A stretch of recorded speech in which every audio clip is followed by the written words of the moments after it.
Okay, everyone, I believe we are recording.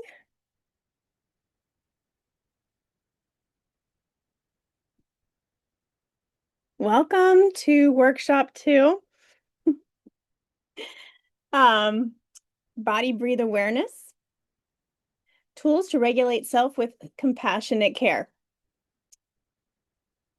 All right, guys, listen, my friends,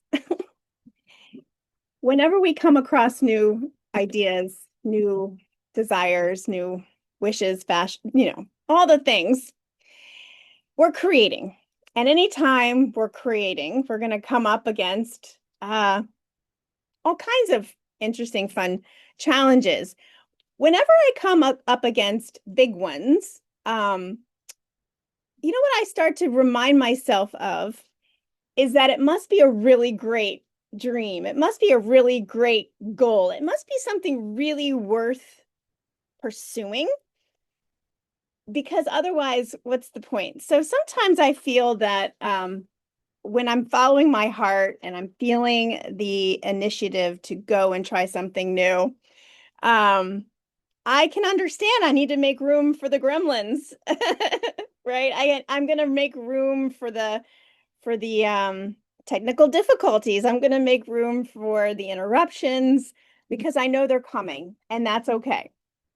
So workshop 2, this story is The Eagle and the Chicken, and I hope those of you joining me today have had a chance to review workshop 1. Um, and if not, go ahead and you can go and check it out at your convenience. But as I introduce workshop 2, I do invite you all to remember that life is a story, and I do love telling stories. And this story is The Fable of the Eagle and the Chicken. It's an African folk tale, and here we go. Once upon a time, on a large mountainside, there was an eagle nest with 4 large eagle eggs inside. One day, an earthquake rocked the mountain, causing one of the eagle's eggs to roll down to a chicken farm located in the valley below. The chickens took care of the egg and sat on it to keep it warm. Eventually, the eagle egg hatched and a beautiful eagle was born. Being chickens, the chickens raised the eagle to be like a chicken. The eagle thought he was a chicken, so he acted just like a chicken. Chickens like to live on the land and do not usually soar high up in the sky like eagles do. The eagle learned to imitate the chickens. He scratched the ground looking for grubs and worms. He thought he was a chicken. The eagle loved his home and his family, but his spirit cried out for more. One day, the eagle looked to the skies above and noticed a group of mighty eagles soaring in the sky. The eagle looked up and said, "What kind of animal is that? How graceful, powerful, and free it is." Then he asked another chicken, "What is that?" The chicken replied, "Oh, that is an eagle, but don't worry yourself about that. You will never be able to fly like that." "Oh," the eagle cried, "I wish I could soar like those birds." The chickens roared with laughter. "You cannot soar. You are a chicken, and chickens do not soar." The eagle continued staring at the eagles up above, dreaming that he could be like him, be like them. Then the eagle went back to scratching the ground, looking for grubs and worms to fit in with the other chickens. He continued to behave like the chicken he thought he was. After time, the eagle stopped dreaming about becoming an eagle, and continued to live his life as a chicken. Finally, after a long life living as a chicken, the eagle passed away. He never knew the grand life that could have been his. The moral of the story: you become what you believe you are, so aim high and be all that you can be. If you ever dream to become an eagle, follow your dreams. Don't listen to people like the chickens. Be all that you are meant to be. So ask yourself, I wonder how this story resonates with you, and I wonder, what does the story teach to us?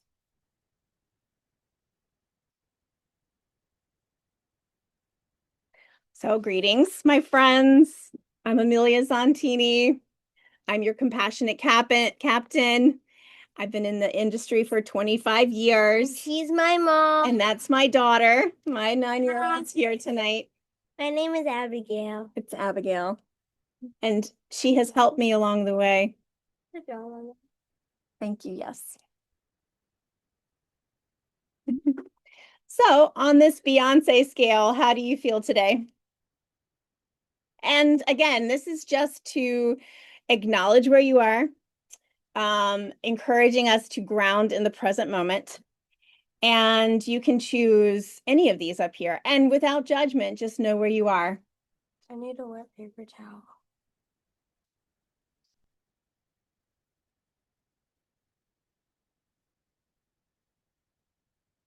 And perhaps you can do it with some gratitude. Because by taking responsibility for your own focus today, in today's class, you will help the group today, live, and in the future for the replay, feel secure and brave to create something brand new to the future. Breathe in, breathe out. For together, we have two main goals. We show up with the intention to generate body harmony and navigate into the next with awareness. And we become willing to share it with other human beings, meaning it begins with us. When we are in creation, we are building community. And when we can be ourselves in our authentic self present, we are allowing a space that feels brave and recognizes multiple perspectives that different individuals can bring up to every interaction. So I like to teach from these classroom pillars. Play along with me. We're going to just get into it. Uncross your arms and your legs and take a nice deep breath of life. If you're in a space that you feel safe to close your eyes, I encourage you to do that. We're just going to do a simple body scan.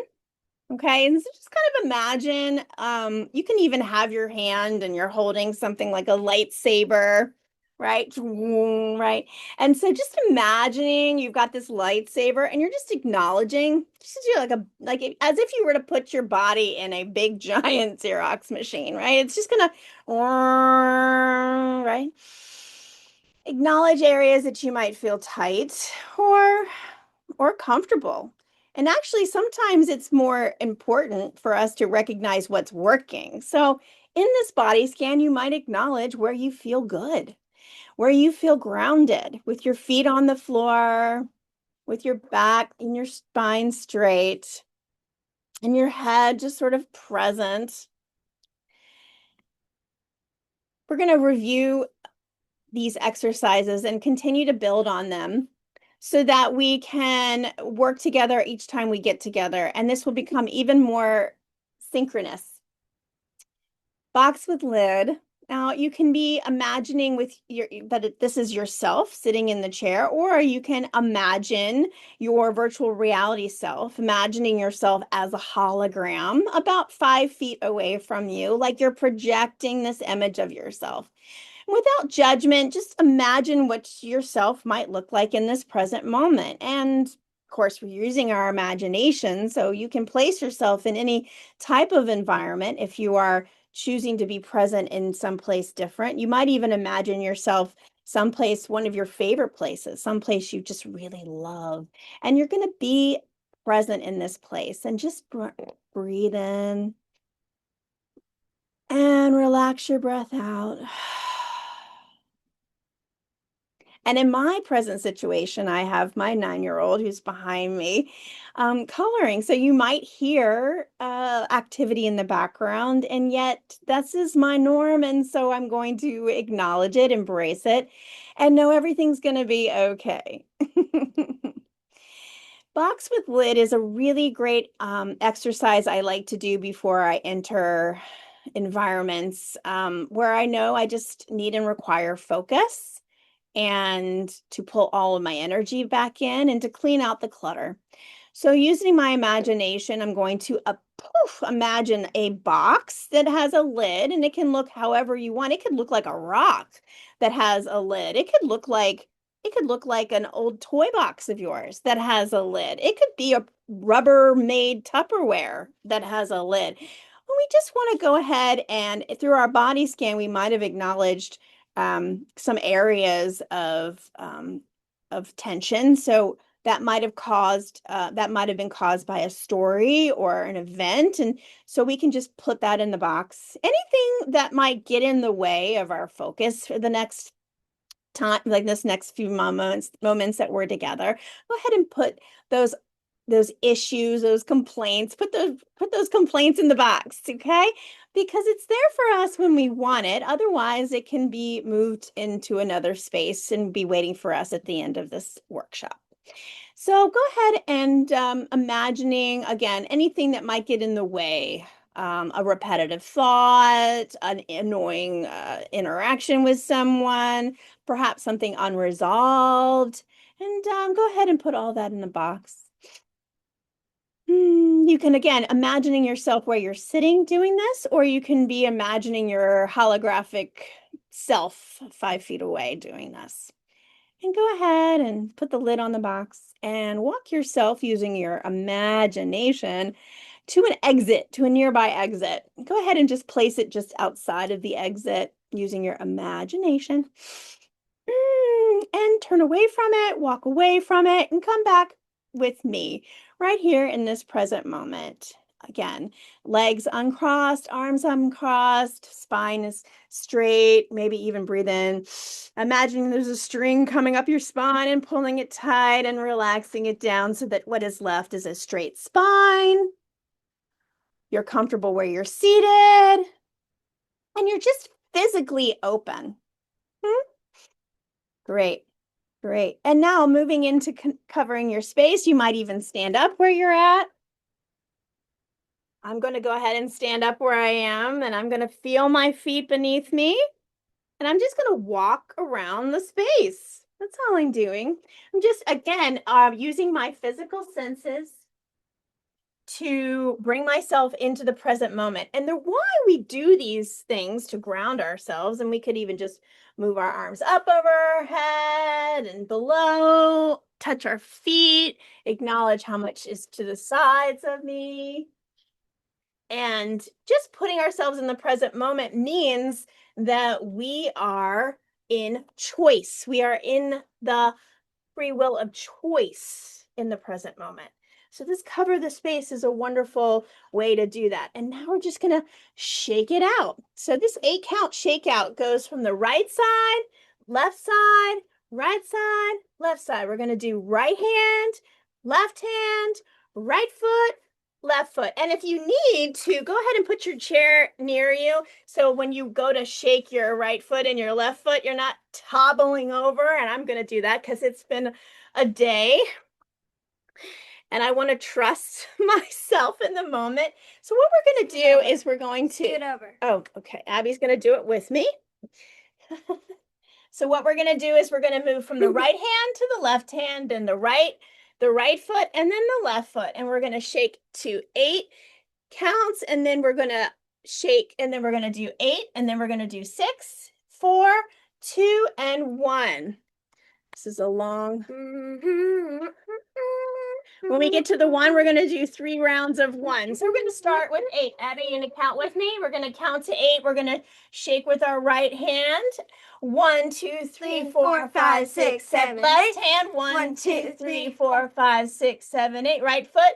1, 2, 3, 4, 5, 6, 7, 8. Left foot. 1, 2, 3, 4, 5, 6, 7. And it's fun to giggle. Right hand 6. 1, 2, 3, 4, 5, 6. Left. 1, 2, 3, 4, 5, 6. Right. 1, 2, 3, 4, 5, 6.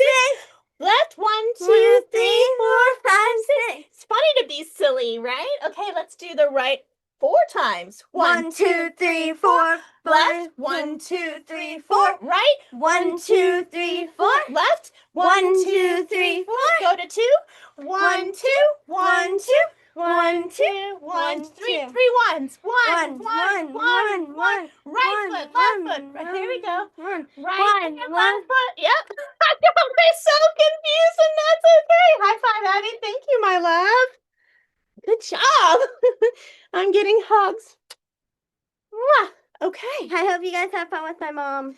Thank you. Aw. Love that girl. Okay. That. 8 count, shake out. You are just right. Thank you for being you. Thanks for being you. You're the best.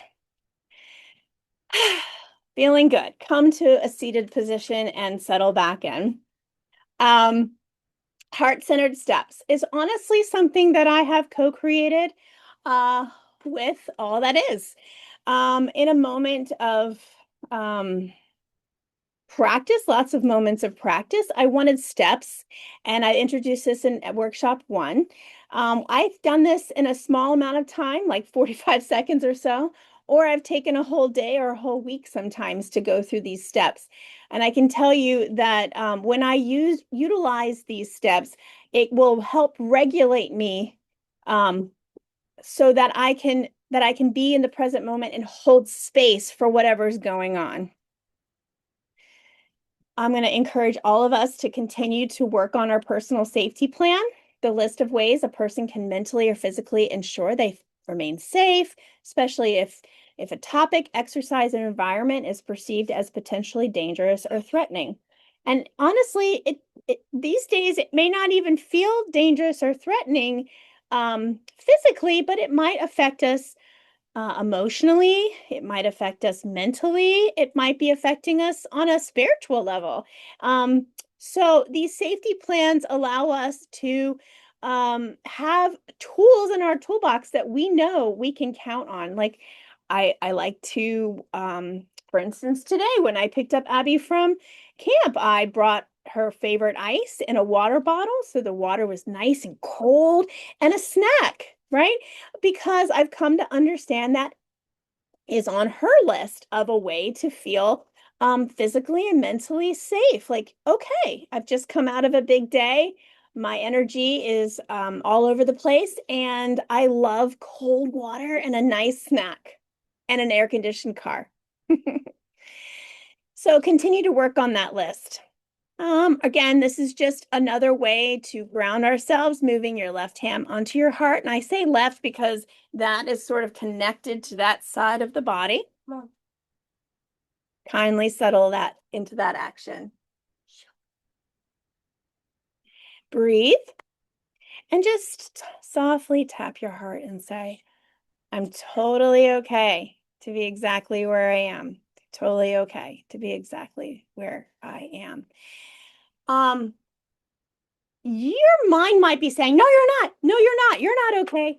But when you can take action and choose that, okay, it might appear dangerous.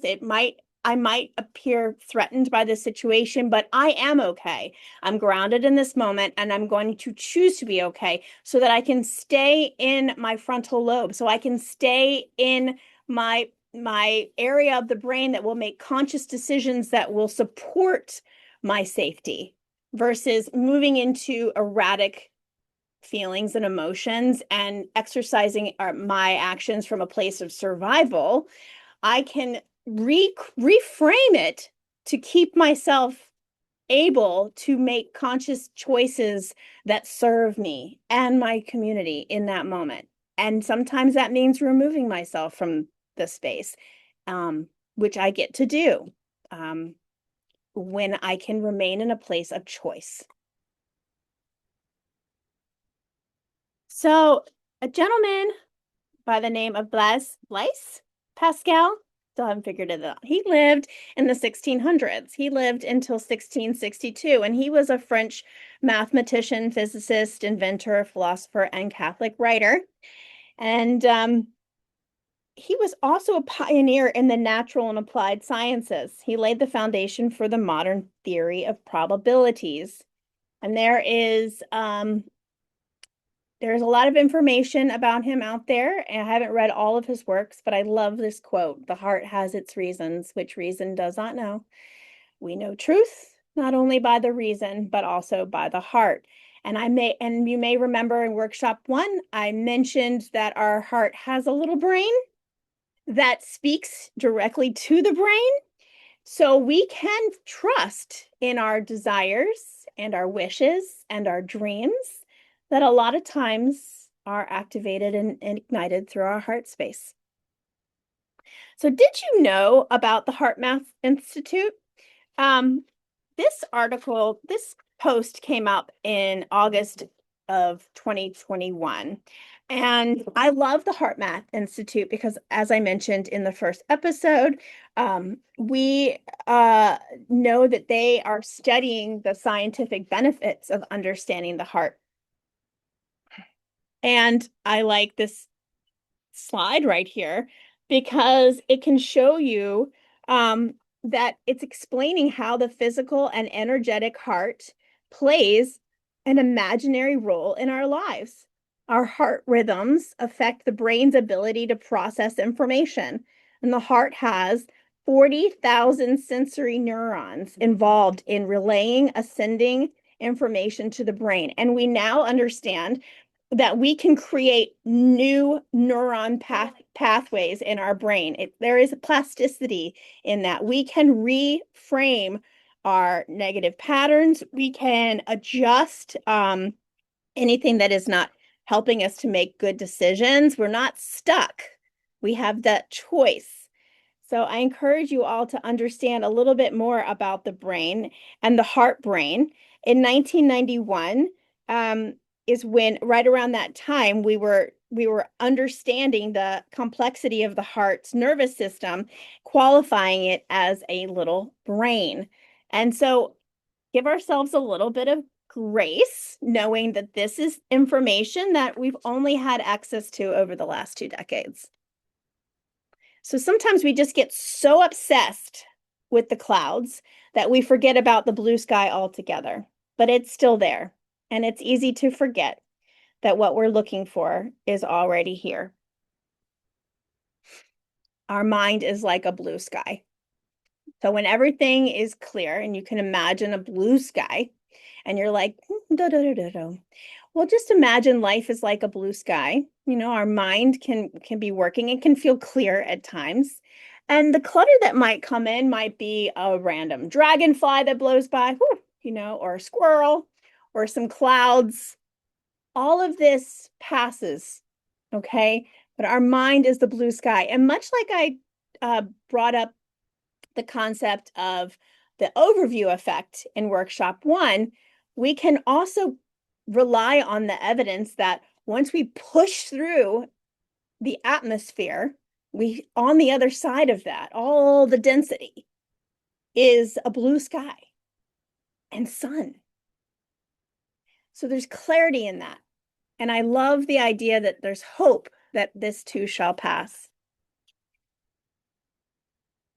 Another Renaissance man of the 1600s was Rene Descartes.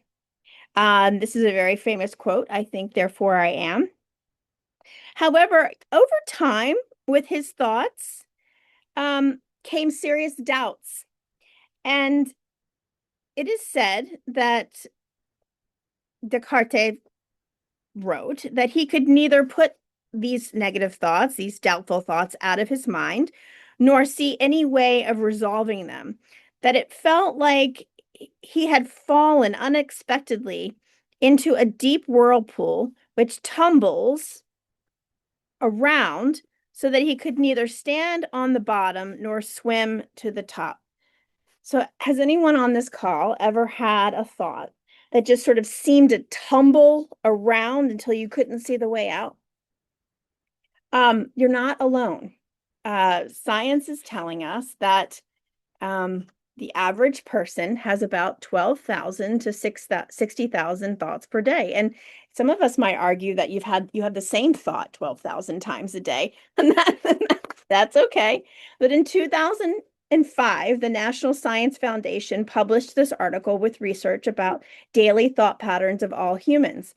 So again, it's only been in the last 2 decades that we've been able to prove this, even though it's something I feel that we've all inherently known.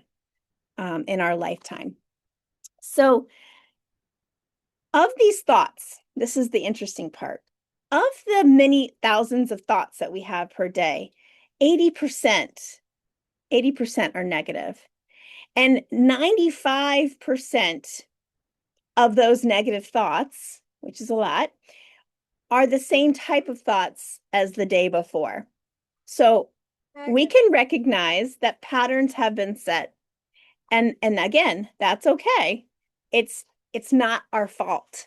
This is something that we are only learning. And if and most of us are adults on this call. Um, so we grew up in homes that didn't know this either. So we're kind of in the here and now with a lot of patterns and thoughts that are running and repeating. So the healing piece is when we can acknowledge this is totally normal and totally okay, and that we can reframe, we can release, and we can reprogram our conscious and subconscious thoughts. I love this piece. So, how are our emotions made? Because as we talked about on the last workshop, um, thoughts are connected to emotions. So, here's a little bit more science in the brain. The brain is designed to collect data. That's all it is. It's really just there. It's designed, not just, but it is designed to collect data through our physical senses. Now, the Greeks believed the physical senses were like almost like a portal to the soul, right? The window to the soul, which is quite interesting because when we're talking about grounding, we're also using our physical senses to ground us into the present moment. So those are really important. And we don't always know what we're taking consent to let take seed, but our brain is always collecting data through our experience, which is why we were discussing how everyone has a brain, and yet all of our minds are very different because it's based off of our experiences. So you have the data that that your brain is collecting, and then based on the data it's going to predict what thoughts we might have, what decisions we're going to make, what actions we might have, and the attitude. And from that expression we get results. So I'm going to give you a very simple example of this. Let's say I went into a certain store once and I tried on their jeans. Okay. And I didn't have a good experience. I left with no jeans. And then a year or so later, I need new jeans. And this place is got a sale going on. Well, my brain, the data that was collected from the previous experience says, no, bad experience. You hated everything. You felt bad about yourself and you weren't interested in buying those jeans. Bad experience, bad, bad, bad, bad. I'm protecting and I'm going to serve you. I'm going to help you, remind you. Well, I get to override that thought. I get to say, oh, hey, thought, nice to see you. And yes, that was my experience. And yet, I'm not going to give up on this store, especially because they're having a sale. I'm going to override that experience and I'm going to move into a new one so that perhaps I might have a different result. And that's brave because I still might go into that store and find no jeans that fit me. Or I've given myself the option and the opportunity to move into that store and try on some jeans and I might actually win and save some money. Okay. So these emotions might feel completely different as we move along. And what we're noticing in science is that the negative emotions, like frustration, create this erratic, energetic fluctuation in our bodies that feels like chaos. And the positive emotions can restore a calming flow. So we're going to go into this in workshop 3 a little bit more deeper, but what I want us to practice at this moment is sort of being in our present body and acknowledging a frustrating thought. Now, what we're going to do is just acknowledge it until it gets to like a one or a two. And then we're going to, like a dial on a radio, we're going to turn that volume down. So think of a frustrating thought. Have your hand on the dial. You might even acknowledge what it's creating. Okay, take a breath. Shake it. Put your hand on the dial and turn it down because it's just a story in your brain. It's a game. We're using our imagination, and that's okay. Okay? In this moment, we are safe. In this moment, whatever we thought of that was frustrating isn't happening in this moment. So we can turn it down. Again, it might be something from our box. So just remember, it's there for you if you'd like it. If not, we can release it. Now, think of something that someone or something that brings you joy. It could be a puppy, it could be a loved one, it could be a special place. It could be the place you put yourself in, the box with lid. Take a breath. Really put yourself there. And you can just let it go to a 4, a 5. With every breath, there's an expansion of that joy.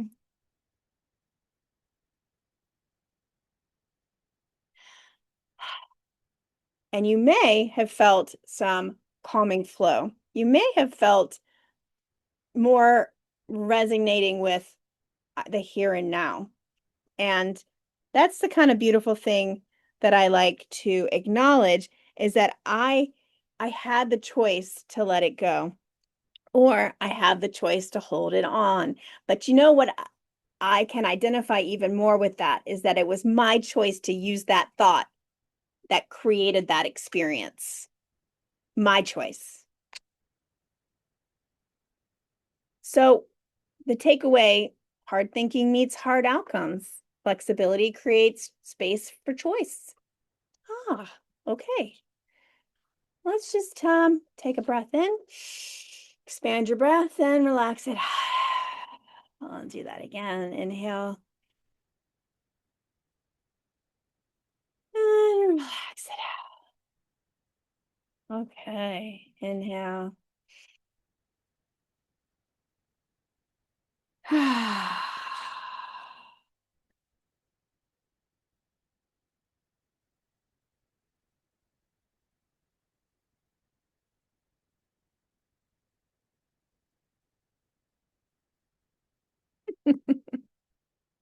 He just wants me to keep breathing.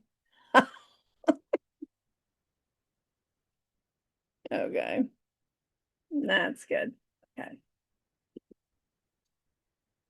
I'm going to move it along to the next slide because it just wanted to keep breathing. Are you all just breathing?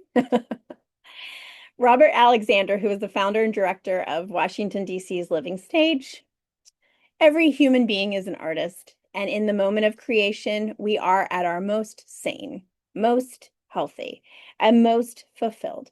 When we share a piece of our vision of the world with others, we are better able to see ourselves, to interact with others, and to make our own choice. I love you.